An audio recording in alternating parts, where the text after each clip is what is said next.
اللہ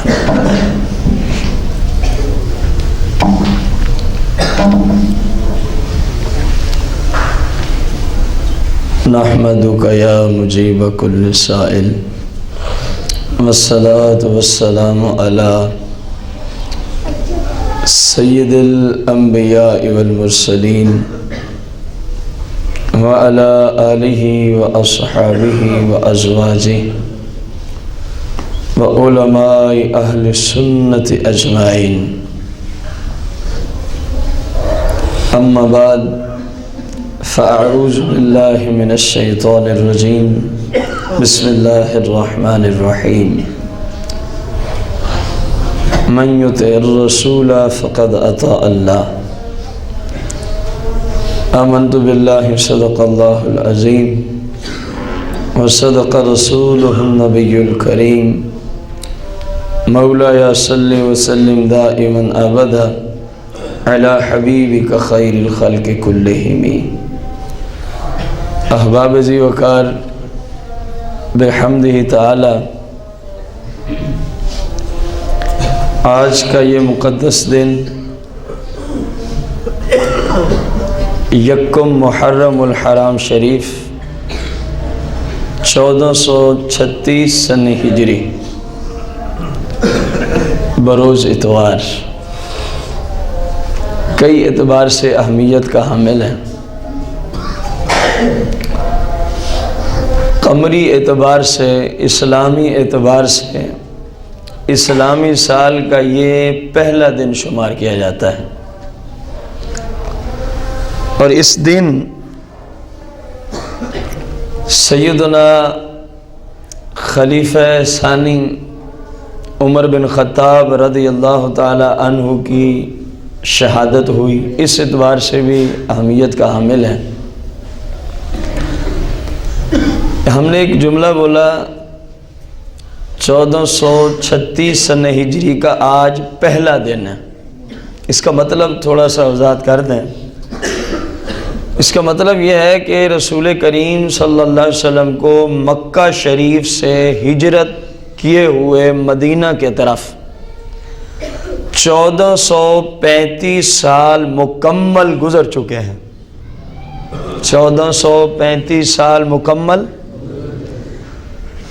اب 1435 سال پورے ہو گئے آپ کی ہجرت مکہ کو، جو مدینہ کی طرف آپ نے فرمائی تھی، اور اب 36ویں سال کا پہلا دن آج ہم گزار رہے ہیں۔ پہلا دن آج ہم گزار رہے ہیں۔ ہمارا آج کا جو موضوع ہے قرآن و سنت کی روشنی میں محرم الحرام شریف، خصوصاً اس کا پہلا عشرہ اور اس کے متعلقہ چند سوالات اور ان کے جوابات۔ رسول کائنات فخر موجودات علیہ الصلاۃ والتسلیم کی یہ حدیث مبارکہ بڑی مشہور و معروف ہے۔ اکثر احباب نے اس حدیث کو سنا ہوا بھی ہوگا یقیناً علماء کرام سے۔ کسی بھی شخص کے مرنے پر سوائے اس کی بیوی کے کسی شخص کے لیے 3 دن سے زیادہ سوگ کرنا حرام اور جہنم میں لے جانے والا کام ہے۔ یہ حدیث آپ نے ممکن ہے کئی علماء ذیشان سے سنی ہو۔ یہ سرکار علیہ السلام کی سند کے اعتبار سے صحیح حدیث مبارکہ ہے، جس کا مفہوم کیا ہے کہ کسی بھی ہستی کے دنیا کو چھوڑنے پر، کسی بھی ہستی کی وفات پر 3 دن سے زیادہ اس کی وجہ سے سوگ منانا کیا ہے؟ اونچی بولیں، کیا ہے؟ حرام ہے، سوائے اس مرنے والے کی بیوی کے۔ اس کے لیے 4 مہینے 10 دن یہ جو عدت ہے یہ اس کے سوگ میں بیٹھی ہوتی ہے۔ 4 مہینے 10 دن جس کا ذکر سورہ بقرہ آیت نمبر غالباً 234 کے اندر ہے۔ کائنات کی کوئی ہستی ہو، 3 دن سے زیادہ اس کا سوگ منانا حدیث کی روشنی میں کیا ہے؟ میں نے تلاوت کرتے ہوئے جس آیت کریمہ کو پڑھا، اللہ پاک نے فرمایا من یطع الرسول فقد اطاع اللہ، جس نے رسول کا حکم مانا، جس نے رسول صلی اللہ علیہ وسلم کی فرما برداری کی، فقد اطاع اللہ، تحقیق اس نے اللہ کا حکم مانا ہے۔ اب اس حدیث کو ماننے والا گویا کس کا حکم مان رہا ہے؟ اللہ کا حکم مان رہا ہے کہ 3 دن سے زیادہ کسی کا سوگ منانا شرعاً جائز، جو منائے گا رسول کریم صلی اللہ علیہ وسلم کی مخالفت، اور ادھر قرآن نے کہا جو سرکار علیہ الصلوۃ والسلام کی اتباع کرے وہ اللہ کی کرتا ہے، اور جو آپ کی مخالفت کرے حقیقت میں اس نے رب کی۔ یہ بات ہماری پوری گفتگو کے لیے آپ کو انتہائی اہمیت کی حامل نظر آئے گی، اسی لیے اس کو پہلے رکھا۔ قرآن کی روشنی میں رسول کریم صلی اللہ علیہ وسلم کی اطاعت حقیقت میں اللہ کی، اور حدیث کی روشنی میں کسی بھی ہستی کے مر جانے پر، شہید ہو جانے پر، اس دنیا سے پردہ فرمانے پر، سوائے اس کی بیوی کے کسی مسلمان کے لیے نبی کریم علیہ السلام نے فرمایا 3 دن سے زیادہ سوگ منانا حرام اور جہنم میں لے جانے والا۔ امام اہل سنت مجدد دین و ملت مولانا الشاہ امام احمد رضا خان رضی اللہ تعالی عنہ فتاوی رضویہ شریف جلد نمبر 24 صفحہ 486 پر ایک سوال ہوتا ہے، اس کا جواب دیتے ہیں۔ کیا فرماتے ہیں علماء دین و مفتیان شرع متین اس مسئلہ میں کہ اہل سنت و جماعت کو عشرہ محرم الحرام میں رنج و غم کرنا جائز ہے یا نہیں؟ جائز ہے یا نہیں؟ کن سے سوال ہوتا ہے؟ اہل سنت کے امام سے۔ اہل سنت کے، یہ آپ کے سامنے ہے آپ کا فتاوی شریف، اس لیے ضرورت نہیں پڑی اس کو لانے کی کہ ہمیں یہ مسئلے زبانی نہیں آتے تھے، اس لیے نہیں حاجت پڑی۔ حاجت اس لیے پڑی تاکہ کوئی انکار نہ کر سکے، کرنا ہو تو پھر امام اہل سنت پہ کرے۔ اگر کسی بات پہ اعتراض ہو کسی سنی کو تو پھر کس پہ ہونا چاہیے؟ امام اہل سنت کی ذات پہ پھر اس کو اعتراض ہوگا، اور امام اہل سنت کی ذات تک یہ اعتراض نہیں رہے گا، کیونکہ آپ نے جو مسئلہ بھی بتایا قرآن و حدیث کی روشنی میں امت کو بتایا ہے۔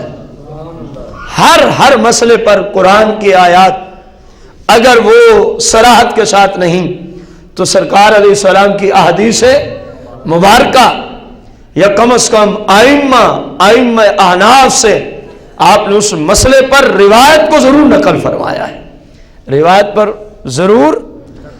اب گویا ہماری آج کی گفتگو پر جو امام اہل سنت کے حوالے سے آپ تک کی جائے گی، پیش کی جائے گی، اعتراض کرنے والا حقیقت میں قرآن و سنت پہ اعتراض کرنے والا کہلائے گا، کیونکہ اعلیٰ حضرت عظیم البرکت امام الشاہ مجدد دین و ملت امام احمد رضا خان علیہ رحمت الرحمن، آپ کا ہر فتویٰ قرآن و حدیث کے مطابق ہے، قرآن و حدیث کے مطابق ہے۔ آپ سے سوال ہوا، آپ اس کے جواب میں لکھتے ہیں اہل سنت و جماعت کا مدار، یعنی مدار ایمان کا دار و مدار رسول کائنات فخر موجودات علیہ السلام کی محبت پر ہے۔ آپ سے سوال ہوا عشرہ محرم الحرام کے حوالے سے کہ اہل سنت اس میں رنج و غم کریں یا نہ کریں۔ آپ نے ابتداءً جو مسئلہ کا جواب دیا، فرمایا سنی مسلمان کا جو ایمان کا دار و مدار ہے نا، وہ محبت رسول ہے۔ وہ کیا چیز ہے؟ محبت رسول ہے۔ جب تک اپنی ماں، اپنے باپ، اولاد، تمام جہان سے زیادہ سرکار سے محبت نہ رکھے، فرمایا وہ مسلمان ہی نہیں ہو سکتا۔ آپ نے فرمایا وہ مسلمان ہی۔ نیچے آپ نے بخاری شریف کے حوالے سے جو کتاب الایمان میں حدیث پاک اسی مفہوم کی ہے کہ لا یؤمن احدکم حتی اکون احب الیہ من والدہ وولدہ والناس اجمعین، او کما قال علیہ السلام۔ اعلی حضرت رحمت اللہ علیہ نے اہل سنت کا ایمان کا دار و مدار محبت رسول ہے، اس پر اس حدیث پاک کو پیش فرمایا ہے، جس کا ذکر بخاری شریف میں باب الایمان میں موجود ہے۔ باب الایمان میں موجود ہے۔ مزید آپ آگے ارشاد فرماتے ہیں، رسول کائنات فخر موجودات علیہ الصلوۃ والتسلیم کی شریعت میں پھر اس بارے میں کیا کہنا کہ جو رسول اللہ صلی اللہ علیہ وسلم کے جگر کے پارے ہوں، جو رسول کریم صلی اللہ علیہ وسلم کی آنکھ کے تارے ہوں، حتیٰ کہ رسول اللہ نے خود فرما دیا حسین منی و انا من الحسین، حسین منی و انا من الحسین، حسین میرا اور میں حسین کا، حسین میرا اور میں حسین کا۔ اللہ سے دعا کی جا رہی ہے اللہ دوست رکھے اس کو جو محبت کرے حسین سے، جو محبت کرے حسین سے۔ نبی کریم نے فرمایا اللہ اس سے دوستی رکھے، اللہ اس سے محبت فرمائے۔ اور پھر رسول کریم صلی اللہ علیہ وسلم نے آگے ارشاد فرمایا حسین ایک نسل نبوت کی اصل ہے، حسین ایک نسل نبوت کی اصل ہے۔ مزید فرماتے ہیں یہ حدیث کس قدر محبت کے رنگ میں ڈوبی ہوئی ہے، یہ حدیث کس قدر محبت کے رنگ میں ڈوبی ہوئی ہے۔ سرکار علیہ الصلوۃ والتسلیم، اب عربی گرامر کا ایک قاعدہ آپ نے یہاں ذکر کیا، یہاں پر امام علی مقام کا نام لیا جا رہا ہے بار بار، لفظ حسین کو بار بار عبارت میں حدیث میں لے آیا گیا، حالانکہ عربی کا قاعدہ یہ پیچھے جب ایک مرتبہ نام آ گیا، اکثر جگہوں میں قرآن میں یوں ہے، پھر اس کی طرف ضمیر لوٹا دیتے ہیں، پھر اس کی طرف کیا لوٹا دیتے ہیں کہ اس نے یوں کہا، اس کے لیے یہ ضروری ہے، اس کی محبت اتنا ضروری ہے۔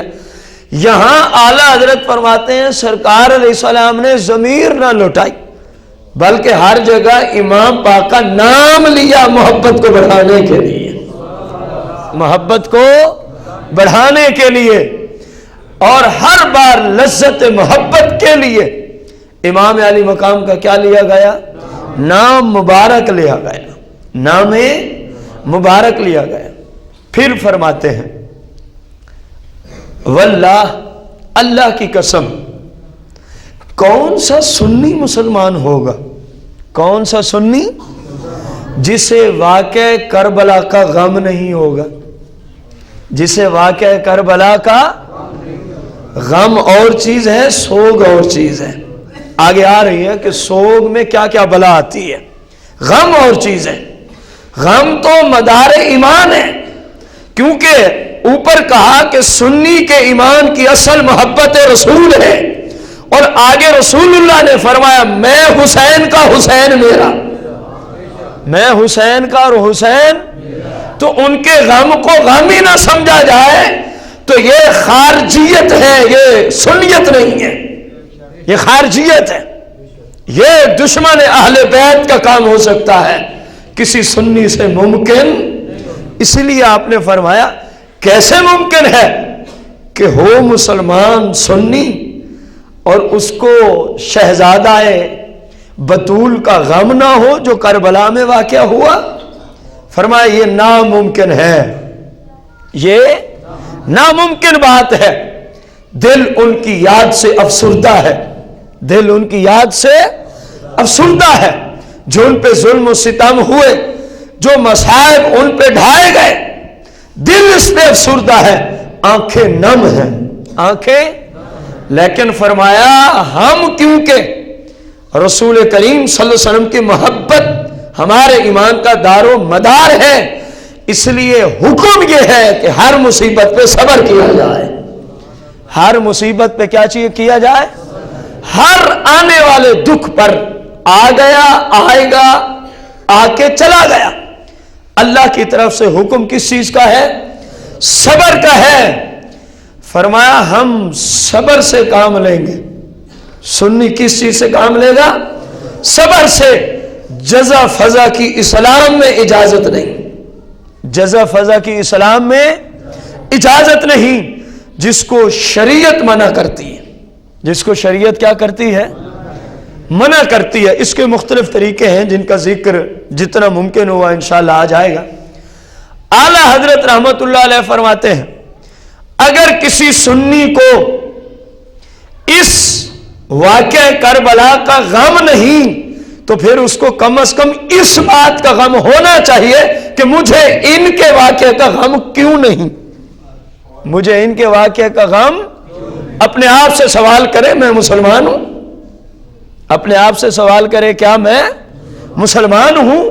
کہ ادھر سرکار کی محبت عین ایمان, سرکار کی محبت عین ایمان, اور ادھر فرمایا حسین منی و انا من الحسین, حسین میرا اور میں حسین کا ہوں.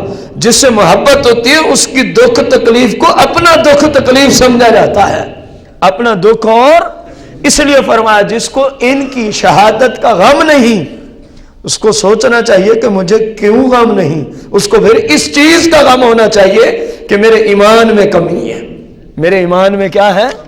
لیکن فرمایا ہمیں شریعت کا حکم کس چیز کا ہے؟ صرف, اونچی بولے, صرف جزا فضا حرام اور جہنم میں لے جانے والے. مثال کے طور پر ماتم کرنا, نوح خانی, مرثیے وغیرہ, سیاستہ کی روشنی میں یہ سارے کام حرام اور جہنم میں لے جانے والے. خود کیا جائے ان کاموں کو یا تماشائی بن کے وہیں پہنچ کے اس تماشے اور اس گناہ کو دیکھا جائے, یا میڈیا کے ذریعے سکرین پہ بیٹھ کر اس گناہ کے کام کو دیکھا اور سنا جائے. ہر اعتبار سے اسلام نے مسلمانوں کے لیے اس کو حرام قرار دیا ہے. ہر اعتبار سے اسلام نے مسلمانوں کے لیے اس کو کیا دیا ہے؟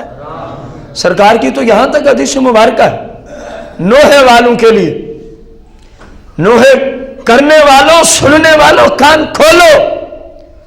سرکار مدینہ علیہ السلام فرماتے ہیں جو یہ کرے, اور اس حدیث کو جہاں اور محدثین نے نقل کیا, اردو کی کتب میں امام اہل سنت نے بھی فتاوی رضویہ میں اس کو نقل کیا ہے, جو آپ کو عرض کرنے چلا ہوں. قیامت کے دن رب ان کو جہنم میں داخل کرے گا اور کتوں کی طرح یہ جہنم میں بھونکتے رہیں گے. یہ نوحے والے, جو حکم ہے نوحہ کرنے والوں کا وہی حکم ہے اس کے سننے والوں کا. شراب پینا صرف حرام نہیں, اس کا بنانا بھی حرام ہے. اس کا ایک فیکٹری سے اٹھا کے رکشے پر, موٹر سائیکل, سائیکل پر, ریڑھی پر, ٹرک پر, مسئلے پر, کسی چیز پر شراب کو اٹھا کے کسی ہوٹل دکان تک پہنچانا بھی کیا ہے؟ حرام ہے. تو میرے بھائی جس چیز کو سرکار نے حرام کر دیا تو اس چیز سے تسلی نہ دینا اپنے آپ کو, میں تو فقط سن رہا ہوں, میں تو فقط, تو بھی برابر کا شریک ہے, تو بھی اس حرام میں برابر کا کیا ہے. اسلام نے ان باتوں کی اجازت نہیں دی. رسول کائنات فخر موجودات علیہ الصلاۃ والتسلیم کی شریعت مطہرہ کی روشنی میں امام اہل سنت مجدد دین و ملت مولانا شاہ امام احمد رضا خان سے سوال ہوتا ہے جس کی 4 جزء ہیں. کتنی جزء ہیں؟ فتاوی رضویہ جلد 24 صفحہ نمبر 488 پر یہ سوال اور چاروں کا آگے جواب جو ابھی آپ کو عرض کریں گے وہ موجود. سوال سنیں کیا فرماتے ہیں علماء دین و خلیفہ مرسلین ان مسائل میں. ان اعلیٰ حضرت کو یہ جمعہ جچتا بھی ہے. آپ واقعی خلیفہ مرسلین ہیں. حقیقی خلیفہ حقیقی عالم دین ہی ہوتا ہے نا, نائب عالم دین ہی ہوتا ہے نا. اور اعلیٰ حضرت جیسا مجدد, سبحان اللہ, کیا بات. سائل نے بالکل خوب جملے لکھے. یہ کسی سائل کا سوال ہے جو 11 محرم الحرام 1339 سنہ ہجری کو اعلیٰ حضرت کی بارگاہ میں پیش ہوا تھا. آج ہم بیٹھے ہیں 1 محرم الحرام اور 1436 سنہ ہجری میں. گویا تقریباً 95 سال پہلے یہ سوال امام اہل سنت کی بارگاہ میں پیش ہوتا ہے. آپ اس کا دیتے ہیں جواب. سوال کیا تھا؟ شک نمبر 1, بعض اہل سنت و جماعت پہلے 10 دن محرم الحرام کے نہ تو دن بھر روٹی پکاتے ہیں, غور سے سننا, نہ تو دن بھر روٹی پکاتے ہیں اور نہ ہی گھروں میں جھاڑو دیتے ہیں, اور نہ ہی گھروں میں جھاڑو دیتے ہیں. اور کہتے یہ ہیں کہ بعد دفن تعزیہ کی روٹی پکائی جائے گی. اس طرف نسبت کرتے ہیں بعد دفن تعزیہ کی روٹی پکائی جائے گی. یہ شک نمبر 1. سوال کے شک نمبر 2, محرم الحرام کی 1 سے 10 تاریخ تک کچھ لوگ کپڑے نہیں دھوتے, کپڑے نہیں اتارتے. جو پہن لیا بس پہن لیا, جو پہن لیا بس.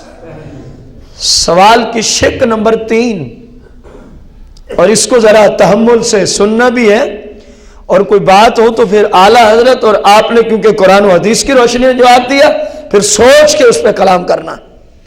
سوال کی تیسری شک, کیا محرم الحرام میں شادی بیاہ کرنا حرام ہے؟ یہ تیسری شک ہے. چوتھی شک, کیا ان ایام میں یعنی 1 سے 10 محرم الحرام تک سوائے امام حسن و حسین رضی اللہ عنہما کے کسی اور کے لیے ہم اصالہ ثواب کی محفل نہیں سجا سکتے؟ کسی اور بزرگ کے لیے ہم اصالہ ثواب نہیں کر سکتے؟ کتنی شکیں ہیں سوال میں؟ پھر دوہرا دیتے ہیں. پہلی شک کہ بعض لوگ یہ پورے 10 دن نہ تو انہوں نے کھانا پکانا ہے صحیح معنوں کہ محرم ہے, اور نہ انہوں نے کوئی صفائی ستھرائی رکھنی ہے. تھوڑی سی توضیح میں پیش کر رہا ہوں. پہلے تھا نا گھر میں جھاڑو نہیں دیتے, ہم نے اس کو کہا نہ انہوں نے کوئی صفائی ستھرائی, نہ کوئی غسل, نہ کوئی کپڑے صاف, نہ کوئی گھر صاف, تو محرم جو آ گیا. دوسری شک, ان 10 دنوں میں کپڑے نہیں اتارتے اس نیت سے کہ ان 10 دنوں میں دھونا ہی ناجائز. تیسری شک, محرم الحرام شریف میں ان کے نزدیک شادی کرنا گناہ. چوتھی شک, ان ایام میں سوائے حسنین کریمین طیبین طاہرین کے کسی کو ہم اصالہ ثواب نہیں کر سکتے. الجواب, امام اہل سنت کی زبانی, امام اہل سنت کی قربان جائے بندہ مجدد ہو تو ایسا ہو جو کسی کی ملامت کا خوف نہ کرے.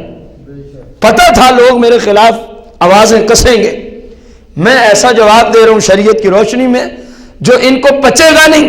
فرمایا لیکن کوئی بات نہیں, جو بولتا ہے بولنے دو, ہم نے تو سرکار کی شریعت ہی سکھانی ہے. جواب سنیے. پہلی تینوں باتیں سوگ کی علامت اور سوگ ہیں. پہلی تینوں باتیں سوگ ہیں. کون کون سی؟ کھانے نہ پکانا, صفائی ستھرائی نہ رکھنا, جھاڑو نہ دینا, فرش نہ دھونا. محرم جو آ گیا, بھائی محرم آیا، کوئی نجاست کا مہینہ تو نہیں آ گیا معاذ اللہ ثم معاذ اللہ کہ صفائی ستھرائی کو چھوڑ دیا جائے؟ امام اہل سنت کیا فرما رہے ہیں؟ یہ پہلی شک۔ اور دوسری، ان 10 دنوں میں کپڑے نہیں اتارتے، کپڑے نہیں دھوتے، غسل نہیں کرتے۔ اور تیسری، محرم میں شادی کو گناہ سمجھا جاتا ہے۔ آپ فرماتے ہیں پہلی تینوں باتیں سوگ ہیں۔ کیا ہے؟ ذرا اونچی بولے۔ اور آگے اسی حدیث کا مفہوم نقل کر دیا، اور شریعت میں سوگ حرام ہے، اور شریعت میں سوگ۔ یہ اعلی حضرت امام اہل سنت کے جملے، فتاوی رضویہ جلد 24 صفحہ 488 پر، اور اس صفحے پر یہ آخری سطر چل رہی ہے۔ اس جواب کے بعد یہ صفحہ ختم ہو جائے گا، گویا 488 صفحے پر آخری سوال، اس کا جواب، صفحہ اس کے بعد اختتام کو پہنچے گا۔ اب امام اہل سنت کی زبانی آپ نے سنا، اور لوگوں میں اس طرح کی بدعات، اس طرح کی جھوٹی رسومات اور اس طرح کی جہالت والی باتیں آج بھی ہمیں نظر۔ میرے بھائی، محبت مصطفیٰ کریم یہ نہیں کہ شریعت کے خلاف جو ذہن میں آئے اس کو شروع کر دو۔ محبت تو اسی بات میں، من یطع الرسول فقد اطاع اللہ، جس نے رسول کا حکم مانا اس نے اللہ ہی کا حکم مان لیا ہے۔ کہیں فرمایا جاتا ہے قل ان کنتم تحبون اللہ فاتبعونی یحببکم اللہ یغفر لکم ذنوبکم، ان سے فرما دو اگر تم اللہ کے محبوب بندے بننا چاہتے ہیں، ان سے فرما دو اگر تمہاری خواہش ہے کہ ہم اللہ کے محبوب بندے بن جائیں، تو اللہ نے فرمایا ان کو طریقہ آپ بتا دے محبوب، فاتبعونی، یہ آپ کے طریقے پر چلیں، آپ کے دیے ہوئے اصولوں پر چلیں، آپ کی فرما برداری کریں، یحببکم اللہ، جب آپ کی فرما برداری کریں گے رب اعلان کرے گا میں ان سے محبت کرتا ہوں، وَيَغْفِرْ لَكُمْ ذُنُوبَكُمْ، اور رب قرآن میں اعلان فرما رہا ہے جو آپ کی فرما برداری میں آ جائے میں اس سے محبت بھی کرتا ہوں، میں اس کے سابقہ گناہ بھی معاف فرما دیتا ہوں۔ یہ ہے اسلام، یہ ہے محبت رسول۔ جھوٹی کہانیاں جس طرح چلتی آئی ہندوستان سے، اسی طرح رائج کرنا مسلمانوں کے گھروں میں، یہ محبت رسول کا تقاضا نہیں، یہ اسلام اور شریعت پہ چلنے کا تقاضا۔ یہ من گھڑت کہانیاں ہیں، غم اپنی جگہ مسلم۔ پیچھے اس لیے پہلے اعلیٰ حضرت نے یہ جملے بولے کہ بھلے وہ بھی کوئی مسلمان ہیں جن کو ان کا غم نہ ہو، لیکن سوگ کیونکہ سرکار نے خود حرام کیا ہے، ہم کون ہوتے پھر سوگ کرنے والے؟ اور جو کام سوگ میں آئے گا وہ حرام رہے گا۔ وہ کیا رہے گا؟ میرے بھائی، آپ کو سوال کی تیسری شق صحیح طریقے سے سمجھ آئی ہے کہ اس میں شادی بیاہ کو گناہ سمجھا جاتا ہے۔ ایک ہے ادب، کوئی نہیں کرتا لیکن وہ یہ سمجھتا ہے کہ جائز ہے، اس پہ کوئی اعتراض نہیں، اس پہ کوئی، کیونکہ کوئی ہمارے اوپر فرض تو نہیں کہ محرم میں ہی شادی کرنی ہے، ہمارے اوپر فرض نہیں ہے کہ سفر ہی میں شادی کرنی ہے، ہمارے اوپر شریعت کی طرف فرض نہیں ہے کہ ربیع الاول ہی میں شادی کرنی ہے۔ یہ بات الگ، جو اعلیٰ حضرت جس روح کو لیتے ہوئے کلام کر رہے ہیں وہ کیا ہے کہ اس کو گناہ سمجھا جاتا ہے۔ میرے بھائی، گناہ تو وہ ہوتا ہے جس میں اللہ اور اس کے رسول کی نافرمانی آئے۔ اس میں آخر کون سی نافرمانی ہے؟ کوئی بتائے تو صحیح، کون سی نافرمانی کی ہے؟ اس نکاح کرنا نافرمانی، بیوی کے حقوق جنسی تعلق ادا کرنا نافرمانی اللہ رسول کی؟ رسول اللہ کی تو حدیثیں ہیں، ثواب ملتا ہے شوہر کو بیوی کو، اور ادھر اس کو گناہ سمجھا جا رہا ہے۔ وجہ کیا ہے؟ اسلام سے دور، اسلام سے۔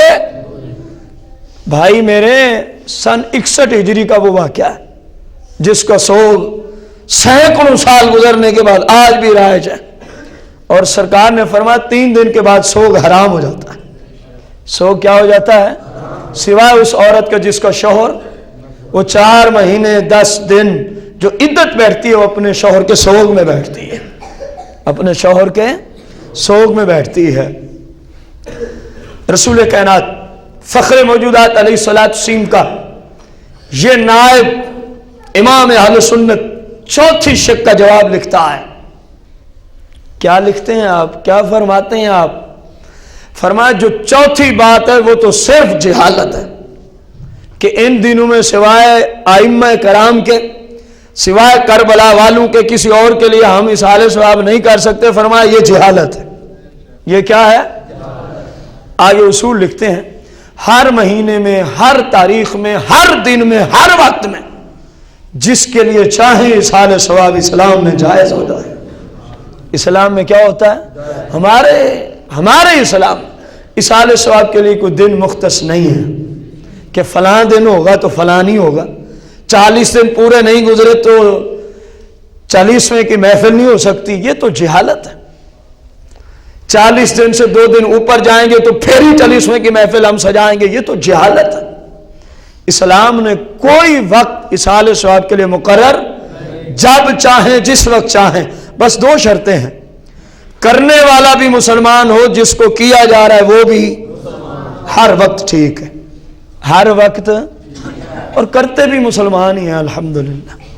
یہ کام کرتے بھی مسلمان ہی ہیں جن کو پتہ ہے کہ فائدہ ہی کوئی نہیں، انہوں نے ضرور اپنا ٹائم ضائع کرنا ہے.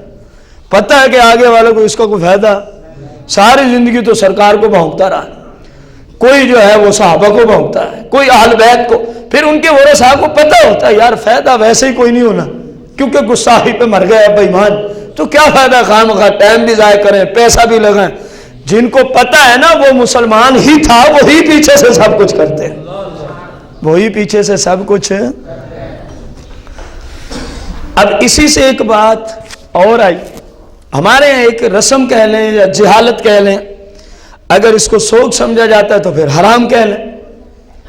محرم شریف سے پیچھے قریب میں 10 دن پیچھے، 15 دن پیچھے، مہینہ پیچھے، 2 ماہ پیچھے، علی حاصل قیاس جس بچی کی شادی ہو جاتی ہے، جس بچی کی کیا ہو جاتی ہے، پھر محرم میں اس کو گھر لے آنا مستحب سمجھا جاتا. یہ آپ نے بتانا کیا سمجھا جاتا؟ ضروری رواج کو ضروری سمجھا جاتا ہے. صاحب کئی گھروں میں جھگڑے ہوئے ہیں، آپ کے محلے کی بات کر رہا ہوں، اسی بات پہ جھگڑا. شوہر کہہ رہے میں نے نہیں جانے دینا، گھر والے کہہ رہے لے کے جائیں گے، اس کے بغیر گزارا نہیں. آخر کس بات پہ یہ جھگڑا ہے؟ آخر جو رواج ہو کم از کم اسلام سے تو نہ ٹکرا نا.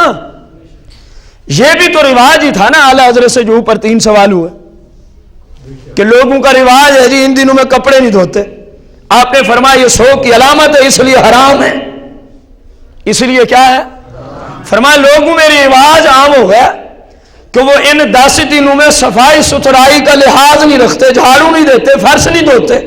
فرمایا یہ سوگ کی علامت ہے اس لیے اسلام میں کیا ہے؟ تو آخر یہ بھی تو کوئی بلا تو ہوگی. اسلام تو نہیں ہے. اسلام تو سال میں کتنے مہینے آتے ہیں؟ 12. 11 مہینوں کی ابتدا میں یہ کام نہیں سمجھا جاتا ضروری. آخر یہی کیوں سمجھا جاتا ہے؟ سوائے سوگ کے مجھے تو اور کوئی سمجھ نہیں آتی. ممکن ہے ان کو آتی ہو، ہم بدگمانی نہیں کر رہے، میں اپنی بات کر رہا ہوں. اگر میرے بھائی یہ سوگ ہے تو پھر یہ اوپر والی حدیث ذہن میں ہو، اوپر والی حدیث مبارکہ اگر نہیں ہے، آپ کہیں جی ہم اس کو لازم نہیں سمجھتے، تو پھر جھگڑے کیوں ہیں؟ آپ کے معنی والا میں گھر پیش کر دیں گے ہم. اسی محرم میں جھگڑا اٹھا، اسی بات پہ اٹھا. شوہر کہہ رہے میں نے نہیں بھیجنا، میری بیوی ہے، میں جتنے دن مرضی اپنے پاس رکھوں. گھر والے کہہ رہے ہیں آپ کو پتہ نہیں ہے محرم آ گیا. بھائی محرم نے بیوی کو شوہر پہ حرام نہیں کیا. محرم نے شوہر پر بیوی کو حرام، اگر اس کے علاوہ، میں اس کو کھولنا نہیں چاہتا، اگر اس کے علاوہ کوئی اور وجہ ہے تو آپ ہمیں بتائیں. اگر یہی وجہ ہے تو اسلام میں کوئی قرآن و حدیث کی دلیل پیش کریں کہ ان دنوں میں یہ کام حرام ہو جاتا ہے شوہر پہ، کریں پیش. جہاں میں غلطی کروں، بھول جاؤں، آپ میرے بھائی ہیں، بزرگ ہیں، کھڑے ہو کے مجھے سمجھا سکتے ہیں، میں شکریہ ادا کروں گا. لیکن اگر بات ٹھیک ہو تو پھر یہ نہیں دیکھنا ابا جی تو 100 سال سے یہی کرتے آ رہے تھے، ہماری تو پوری برادری میں یہی کام تھا، یہ نیا مولانا صاحب کھڑا ہو گیا۔ یہ نیا مولانا نہیں ہے، یہ 1450 سال پیچھے کی حدیث آپ کو سمجھا رہا ہے۔ بندہ نیا ہے، کلام بہت پیچھے سے آ رہا ہے، کلام بہت پیچھے سے آ رہا ہے۔ رسول اللہ صلی اللہ علیہ وسلم کی ایک حدیث اور اس کا مختصر مفہوم اس مطلب کو پورا کرنے کے لیے، اگر کسی خاتون اس وقت اپنے شوہر پہ اس اعتبار سے جنسی تعلق کے اعتبار سے حرام ہو جاتی ہے جب عورت ہو حیض کی حالت میں، جب عورت ہو نفاس کی حالت میں۔ حیض وہ ہوتا ہے جب عورت غیر حاملہ ہو اور ہر مہینے میں جو عورتوں کو ایک عارضہ لہک ہوتا ہے اس خون کو حیض کہا جاتا ہے، اور نفاس کا خون وہ ہوتا ہے شریعت اور فقہا کے اصطلاح میں جب عورت کو بچہ پیدا ہو اس کے بعد جو خون شروع ہوتا ہے اس کو اسلام میں کون سا خون کہا جاتا ہے؟ نفاس۔ حیض کی کم از کم 3 دن اور 3 رات 72 گھنٹے کم از کم ہونا ضروری ہے۔ اگر 71.5 گھنٹے آ کے ختم ہو گیا حیض نہیں، حیض نہیں۔ زیادہ سے زیادہ حیض کی مدت 10 دن اور 10، اس سے اوپر 5 منٹ بھی چلا گیا تو اوپر والے 5 منٹ حیض کے شمار۔ اور جو بچے کے بعد عورت کو عارضہ لاحق ہوتا ہے کم از کم اسلام نے اس کی کوئی مدت نہیں رکھی، کم از کم اسلام نے اس کی 10 گھنٹوں کے بعد بند ہو جائے۔ عورت پہ غسل کر کے نماز پڑھنا فرض، اگر رمضان ہے تو روزہ رکھنا اس پہ فرض، اور شوہر اور بیوی کے تعلقات جو اس وجہ سے حرام ہوئے تھے وہ اب بالکل اپنی طرف لوٹ جائے، اب بالکل اپنی طرف، خواہ وہ 10 گھنٹوں کے بعد بند ہو، 10 دن کے بعد بند ہو، 15 دن کے بعد بند ہو، 20 کے بعد بند ہو، 25 کے بعد بند ہو، 30 کے بعد 35، حتیٰ کہ 40۔ آخری حد اس خون کی 40 دن اسلام نے مقرر کی۔ اگر اس سے بڑھ جائے تو کہیں گے یہ بیماری ہے، کہیں گے یہ پہلے جہاں بھی ختم ہو جائے۔ اس مسئلے کا رواج بھی ہندوستان سے آیا ہوا ہے، اسلام کے خلاف، جو مرضی ہو جائے، انہوں نے 40 دن ناپاکی کی حالت میں نہیں رہنا، بھلے پہلے دن ہی خون ختم ہو جائے، پہلے ہفتے ختم ہو جائے، پورا مہینہ ناپاکی کی حالت میں رہے گی اور پورے مہینے کی نمازیں جان بوجھ کے قضا کرے گی۔ 150 نماز کا حساب قیامت کے دن اللہ کی بارگاہ میں اس کو دینا پڑے گا، کیونکہ اسلام نے اس کی کمی کی کوئی حد بیان، بھلے 10 سیکنڈ کے بعد بھی ختم ہو جائے غسل کر کے عورت پہ نماز پڑھنا فرض ہو جائے گا۔ ہاں ڈاکٹری اعتبار سے اگر غسل اتنا جلدی ختم ہوا کہ ڈاکٹروں نے کہا یہ بندہ بیمار ہو جائے گا، اب تیمم کر کے نماز پڑھنا فرض ہو جائے گا، تیمم کر کے نماز پڑھنا اس پہ فرض ہو جائے گا۔ ان 2 باتوں کے علاوہ یا کچھ میڈیکل پرابلمز جہاں ڈاکٹر آپ کی رہنمائی کرے، اسلام نے کوئی تیسرا، جب تک عورت آپ کی بیوی ہے، کوئی تیسرا ایسا کام نہیں رکھا جس کی وجہ سے بیوی کا وہ تعلق شوہر کے لیے حرام ہو جائے۔ آپ کو میری بات سمجھ آئی؟ یہ وہ 2 باتیں رسول کریم صلی اللہ علیہ وسلم کی، ہم شریعت کی بات کر رہے ہیں۔ کس چیز کی بات ہو رہی؟ اسلام، بس اسلام کی بات ہو رہی، قرآن و حدیث کی بات ہو رہی ہے، مصطفیٰ کریم کی حقیقی محبت رکھنے والوں کے ایمان کی بات ہو رہی ہے، کیونکہ آپ کا ہر فرمان مسلمان کے لیے ایمان کی بات ہے، کیونکہ مانے گا تو پھر ہی پکا مسلمان بنے گا، ماننا نہیں تو پھر کیا فائدہ ہے۔ غلامی رسول میں موت بھی قبول ہے، سرکار کی حدیث قبول نہیں ہے، موت قبول ہے، عمل کرنا قبول نہیں ہے ان کو، موت ان کو قبول ہے۔ تو اب ان تمام معاملات کی روشنی میں آپ دیکھیں یہ جھگڑے، اس کو لازم سمجھنا، یہ سوائے سو کے اور کیا ہو سکتا ہے؟ سوائے سو کے اور رسول اللہ فرماتے ہیں جس عورت کو اس کا شوہر یہ عذر نہ ہوں، اسی لیے عذر رکھے تاکہ حدیث سمجھ آ جائے، اپنے بستر کی طرف بلائے اور وہ انکار کر دے، رسول اللہ نے فرمایا ساری رات اللہ کی اس عورت پہ لعنت برستی رہتی ہے، ساری رات اس عورت پہ اللہ کی کیا برستی ہے؟ لعنت برستی ہے۔ اور اس حدیث میں کسی مہینے کی کسی تاریخ کا کوئی تخصیص نہیں ہے کہ فلاں مہینہ نہ ہو، فلاں ہو، فلاں دن نہ ہو، فلاں ہو، فلاں تاریخ نہ ہو، اور حدیث مطلق ہاں جب وہ عورت ان دو آرزو میں ہے، اب شوہر کہے بھی تو عورت اس کا حکم نہیں مانے گی، کیونکہ اس وقت حرام ہو جاتا ہے وہ تعلق، اس وقت کیا ہو جاتا ہے؟ اعلی حضرت امام اہل سنت مجدد دین و ملت مولانا شاہ امام احمد رضا خان علیہ رحمت الرحمن سے سوال ہوتا، فتاوی رضویہ جلد 24 صفحہ 500، صفحہ غور کرنا، تعزیہ بنانا، مہندی نکالنا، شب عاشورہ روشنیاں کرنا اسلام میں جائز ہے یا نہیں؟ نمبر 2، مجلس ذکر شہادت امام علی مقام قائم کرنا اور اس میں شیعہ حضرات کے مرثیے نوحہ خوانی کرنا کیسا؟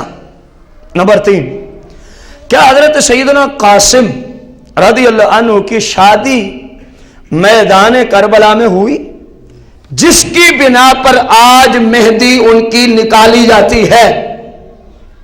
کیا اہل سنت کے نزدیک یہ معاملہ ٹھیک ہے؟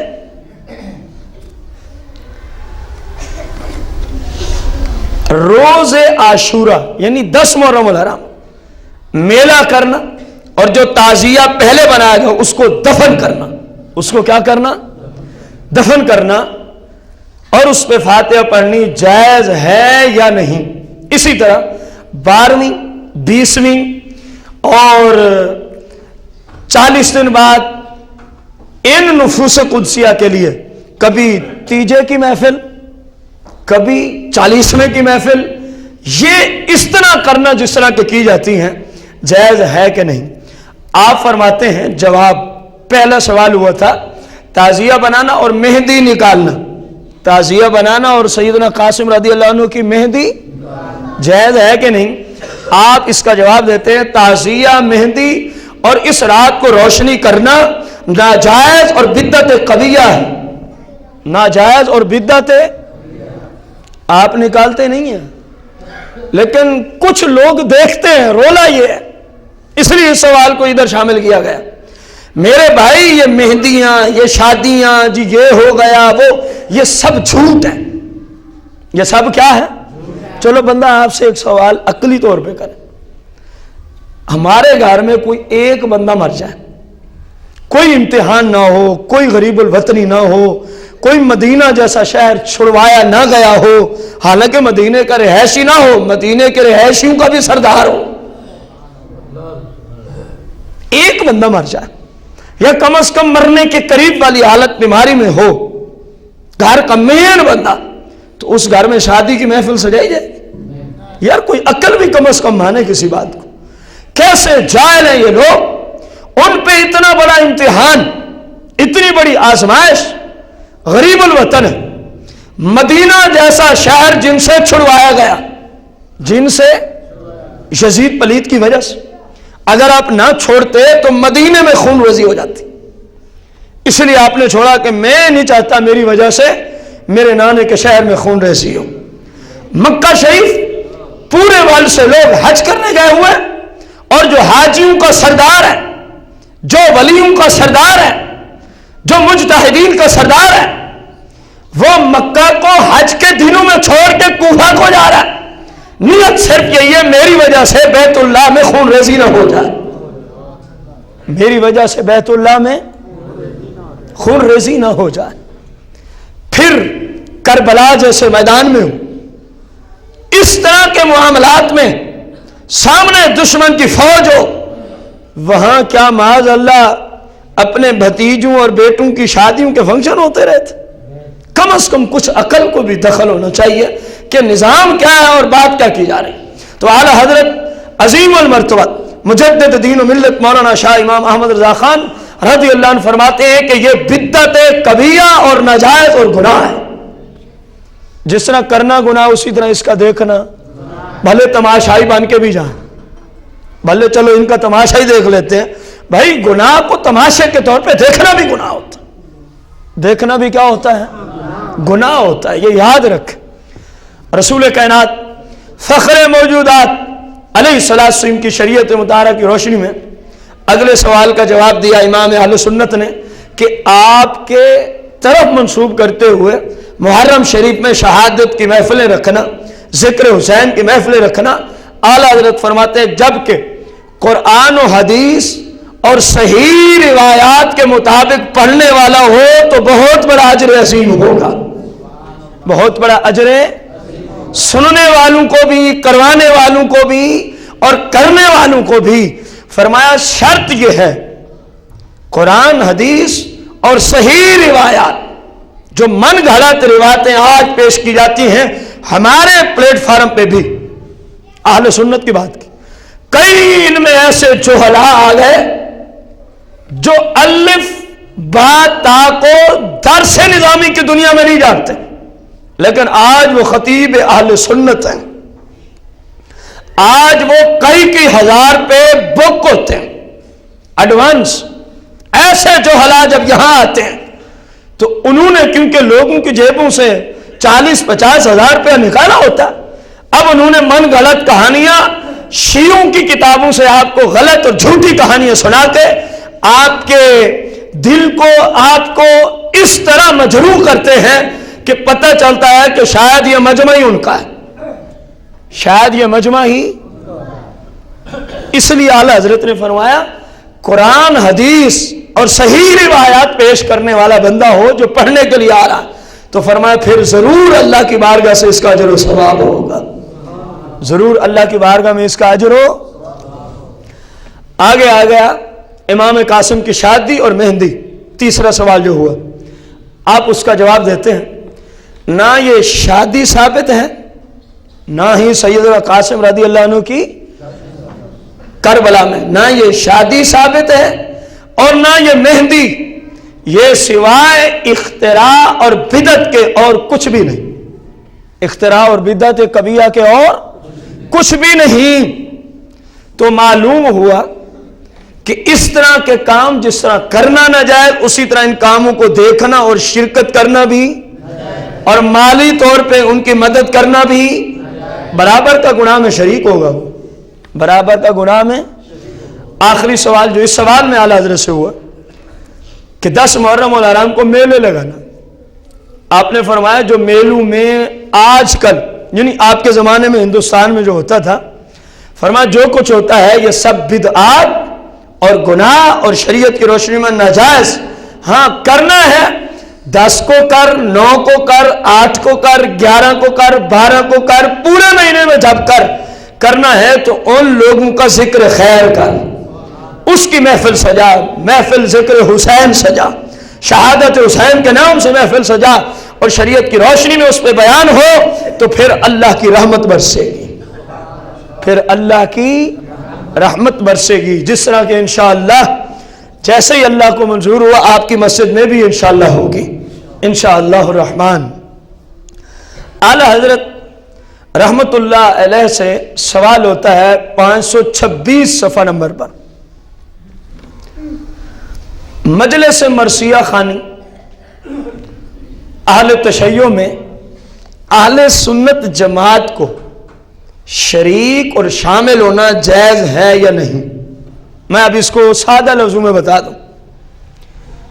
اعلیٰ حضرت سے پوچھا گیا ان دنوں میں یا ان کے علاوہ جو شیعوں کی مجلس ہوتی ہے، جو شیعوں کی یا مختلف بدعات کبیرہ و شنیعہ ہوتی ہیں، ان میں کسی مسلمان سنی کو جانا جائز ہے؟ یہ سوال ہے، جواب حرام ہے۔ پہلا جملہ جواب کا کیا لکھا امام اہل سنت نے؟ حرام ہے، کیونکہ حدیث رسول صلی اللہ علیہ وسلم میں آیا جس نے کسی قوم کا تشخص، کسی قوم کا مجمع کثیر بنایا، سرکار نے فرمایا وہ انہی میں شمار کیا جائے گا، وہ انہی میں شمار کیا جائے گا۔ پھر اعلیٰ حضرت آگے بہت کچھ لکھتے ہیں کہ ان کی کوئی مجلس صحابہ کرام کی گستاخی سے خالی نہیں ہوتی اور عام سنی کو پتہ بھی نہیں چلنے دیتے۔ جملے اس طرح کنایہ کے ہوتے ہیں، ہمارے امام اہل سنت کے جملے، اور یہ حقیقت بھی ہے، ہم نے بھی دیکھا ایسے ایسے کنایہ کے جملے جس کو یا تو عالم ہی سمجھے یا عالم کی صحبت سے جو سب سے زیادہ اٹھنے بیٹھنے والا کم از کم وہ سمجھے، عام بندے کی تو سمجھ کام ہی نہیں کرے گی کہ یہ بھی کہ کہیں جا کے گستاخی بنے گی۔ اعلیٰ حضرت پہ یہی لکھتے ہیں، یہی درد آج تک پہنچا رہے ہیں۔ فرمایا مسلمانوں کے لیے کس طرح حلال ہو گیا، ان کی مجالس میں جانا تمہارے لیے کس طرح جائز ہو گیا۔ یہ تو دھوکہ ہے کہ ہم تو ذکر حسین سننے جاتے ہیں، کیا ذکر حسین آپ کے پلیٹ فارم پہ نہیں ہوتا؟ لیکن بات اتنی ہے، یہاں جھوٹ نہیں بولا جاتا، اکثریت کی بات کروں، یہاں کے علماء اہل سنت حقیقی روایات کو پیش کرتے ہیں، وہ جھوٹ بول سکتے، اس لیے لوگوں کا ذہن یہ بن گیا جب تک وہ جھوٹی باتیں نہ ہوں تو ذکر حسین ہی معاذ اللہ نہ ہوا، حالانکہ یہ جہالت سے خالی نہیں، حالانکہ یہ جہالت سے۔ امام اہل سنت نے فرمایا تمہیں پتہ چلے یا نہ چلے، انہوں نے صحابہ کی گستاخی کرنی ضرور ہے، اور یاد رکھو جو کسی گستاخ کی گستاخی سننے میں بیٹھا ہے قرآن کی روشنی میں وہ برابر کا گستاخ ہے، قرآن کی روشنی میں وہ برابر کا۔ اسی پر قرآن کی آیت کا مفہوم اور آج کے درس کا اختتام۔ یہودیوں نے پلاننگ تیار کی، پورا ایک پروگرام بنایا، اس وقت جب زکوٰۃ کا حکم نازل ہو گیا، جب زکوٰۃ کا حکم، ان کا ایک پورا گروہ ایک راستے پر بیٹھا، اور ان کو علم تھا کہ یہاں سے شہنشاہ صداقت خلیفہ اول سیدنا عبداللہ ابو بکر صدیق رضی اللہ عنہ نے گزرنا ہے۔ پلاننگ کیا تیار ہوئی؟ یہودیوں کا ایک بدماش کہنے لگا جب یہ گزریں گے ایسے جملے بولوں گا ان کے پاس کوئی جواب ہی نہیں ہوگا۔ شہنشاہ صداقت کا گزر ہوا، اس نے پتہ دوسرے جو مجمع میں تھے ان کو کیا کہا ہے کہ یہودی نے، تمہیں پتہ چلا مسلمانوں کا خدا غریب ہو گیا۔ کیا جملے بولے یار؟ قرآن ہے لقد سمع اللہ قول الذین قالوا ان اللہ فقیر ونحن اغنیاء، اللہ کا قرآن ہے۔ کہنے لگا تم نے سنا ہے؟ اکیلا بندہ بول رہا ہے، بقایا سارے اس کی محفل میں شریک موجود، کیا کہنے لگا کہ مسلمانوں کا خدا کیا ہو گیا؟ اور زکوٰۃ کا حکم آیا تھا نا کہ زکوٰۃ نکالو۔ اس بدماش نے کہا جی پہلے نماز تھی، پھر یہ تھا، پھر وہ، اب آ گیا کہ میرے راستے میں معاذ اللہ اس نے یوں بولا کہ مجھے پیسے دو، معاذ اللہ۔ اب شہنشاہ صداقت جیسی ہستی ہو اور ایسے بدماش کی زبان سے جملے سنے پھر چپ کر جائے، ممکن نہیں تھا۔ آپ نے ہاتھ اٹھایا اور اسی یہودی کے منہ پہ تھپڑ رسید کر دیا۔ اے بے ایمان تو کہتا ہے اس کے پاس جواب ہی نہیں ہوگا، اس سے اچھا جواب ہو ہی کیا سکتا ہے تیرے اس سوال کا؟ چلے گئے آپ، یہودی پہنچ گئے سرکار کی بارگاہ میں۔ ابو بکر صدیق نے زیادتی کی ہے، آپ کے دوست نے فرمایا کیا ہوا؟ دیکھیں جی میرے منہ پہ تھپڑ رسید کیا اور اس کی علامت بھی بنی ہوئی ہے۔ ظاہر ہے ایک اتنے بڑے عاشق رسول کا تھپڑ تھا، جتنا ایمان قوی اتنا اس معاملے پہ طاقت قوی، اور سرکار انہی کے بارے میں تو فرمائیں، انبیاء علیہ السلام کے علاوہ کی بات کر رہے ہیں، ساری دنیا کے لوگوں کا ایمان ترازو کے پلڑے میں رکھ دو، فرمایا ابو بکر صدیق کا اکیلے کا ایک پلڑے میں رکھ دو، فرمایا میرے صدیق کا ایمان پورے مسلمانوں کے ایمان سے قوی اور وزنی ہو جائے۔ تو تھپڑ بھی تو اسی ایمانی قوت کا تھا نا۔ یا رسول اللہ دیکھیں نشان پڑا ہوا ہے۔ سرکار نے پوچھا کوئی جرم؟ ہم نے کوئی بات ہی نہیں کی، بس بیٹھا تھا، خام خواہ تھپڑ رسید کر دی۔ آپ کے شریعت میں اس کا جو حل ہے ہمیں آپ ابو بکر سے کر کے دیں۔ آپ نے ابو بکر صدیق شہنشاہ صداقت کو بلایا، آ گئے۔ اے صدیق یہ جرم عائد کرتے ہیں آپ؟ یا رسول اللہ یہ تو ٹھیک ہے کہ میں نے ہی تھپڑ مارا ہے، یہ بات تو ٹھیک ہے کہ میں نے ہی، لیکن یہ بات غلط ہے کہ یہ کہتے ہیں ہم نے کچھ کہا ہی نہیں، ہم نے کچھ کہا ہی نہیں جو اپنے باپ کو گستاخی رسول پہ معافی نہ دے. ابھی ابو قحافہ مسلمان نہیں ہوئے تھے نا, ابو بکر صدیق نے باپ کو نہیں معاف کیا تھا اور رسول اللہ کی ذات کے بارے میں کلام کر رہا تھا وہ. تو یہودی جو اللہ کی شان میں بکے اس کو معافی کب مل سکتی تھی؟ یا رسول اللہ اس نے اللہ کی شان میں گستاخی کی ہے. کیا کہا ہے؟ اس نے کہا مسلمانوں کا خدا کیا ہو گیا. یا رسول اللہ برداشت نہیں ہوا, میں نے اس کے منہ پہ تھپڑ مارا. یہودی کہنے لگا جی میں نے یہ بات کی ہی نہیں ہے, اگر میں نے کی ہے تو آپ کی شریعت میں کتنے گواہ درکار ہیں؟ ابو بکر کو کہو گواہ پیش کریں. اب سرکار یہ بھی جانتے ہیں کہ حق یہی ہے جو ابو بکر کہہ رہے ہیں, لیکن جج کو, قاضی کو, مفتی کو, پنچایت کا فیصلہ کرنے والوں کو شریعت دی. فرمایا ابو بکر جانتے ضرور ہیں کہ تو حق پر ہے, لیکن اسلام میں فیصلہ ظاہر پہ ہوتا ہے, باطنیت پہ فیصلے نہیں ہوتے. میں باطن کی دنیا میں جانتا ہوں تو سچا ہے, لیکن اب تجھے 2 گواہ پیش. عرض کی یا رسول اللہ سارے یہودی بیٹھے تھے تو میری گواہی کون دے گا؟ اور کوئی بندہ ہی نہیں تھا. یہ گفتگو چل رہی تھی, یہ گفتگو. عقائد پہ بندہ سچا ہو جائے تو گواہی بھلے رب کو بھی دینی پڑے تو دے دیتا ہے. گفتگو چل رہی تھی, سرکار فرمانا میں تو جانتا ہوں تو سچا ہے, لیکن فیصلہ ہم نے کرنا ہے ظاہر شریعت پہ, 2 گواہ لے. بس یہ بات تھی, جناب جبریل امین نازل ہو جاتے ہیں. کیا بات ہے اس سے انشاء صداقت کی, جن کی سچائی کی گواہی رب دے, جبریل قرآن لے کے آ جائے. یہی آیت آئی لقد سمع اللہ قول الذین قالوا ان اللہ فقیر ونحن اغنیاء. اب اس پہ غور کرنا, میں اپنی بات پوری کرنے کے لیے اب گرامر کی عرض کرنے چلوں. ایک جملہ, بولنے والا فقط ایک تھا یہودیوں میں سے, بولنے والا ایک تھا, بقایا سارے گستاخی کو. اور عربی میں جب کوئی ایک بولے اس کے لیے جملے لوٹانے پڑے تو قالا کے جملے لوٹائے جاتے ہیں, واحد کا صیغہ. قالا رسول اللہ صلی اللہ علیہ وسلم, کئی بار آپ نے سنا رسول اللہ نے یوں فرمایا, رسول اللہ نے یوں. ایک بندہ یہودیوں کو خطاب کر رہا ہے, غور سے سنیں گے تو بات سمجھ میں آئے گی. علم صرف کی دنیا میں آپ سے یہ کلام کر رہا ہوں. جب تک یہ علم نہیں آتا انسان عربی زبان کو سمجھ ہی نہیں سکتا. ریڑھ کی ہڈی جتنا یہ عربی زبان کو سمجھنے کی اہمیت رکھتا ہے علم صرف.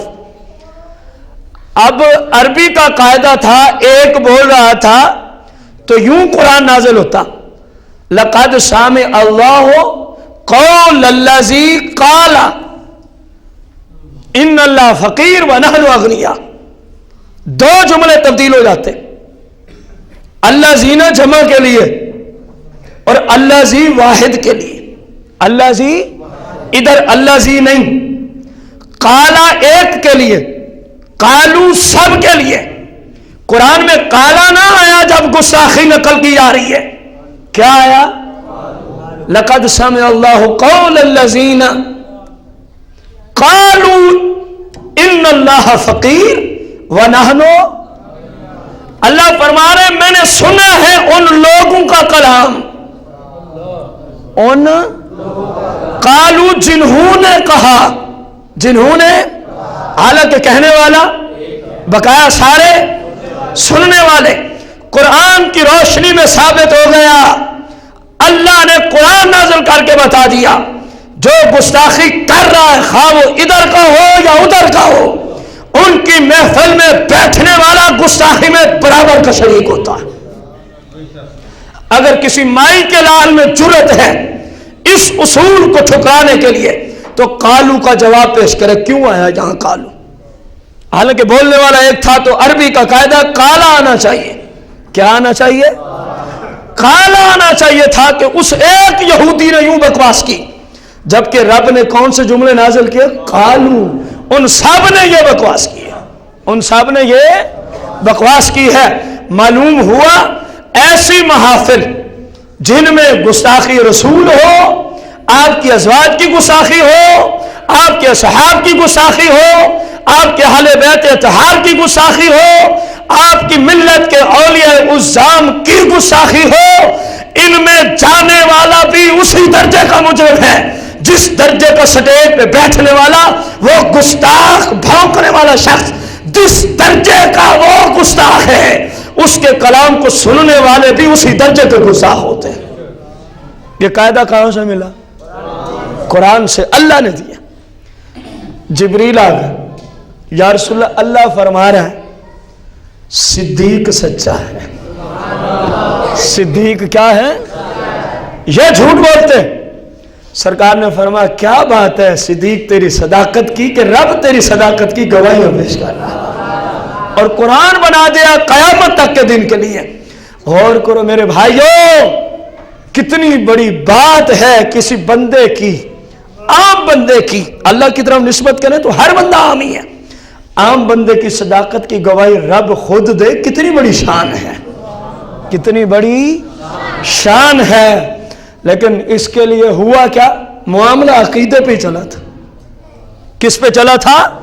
عقیدہ مضبوط کیا، رب نے صداقت کی گواہی پیش کر دی، رب نے صداقت کی گواہی پیش کر دی۔ اللہ جل شانہ سے دعا ہے اللہ ہمیں بھی گستاخوں سے ہمیشہ کے لیے دور رہ کر سرکار کی محبت والی زندگی بسر کرنے کی توفیق عطا فرمائے، آمین بجاہ النبی الکریم علیہ الصلوۃ والتسلیم۔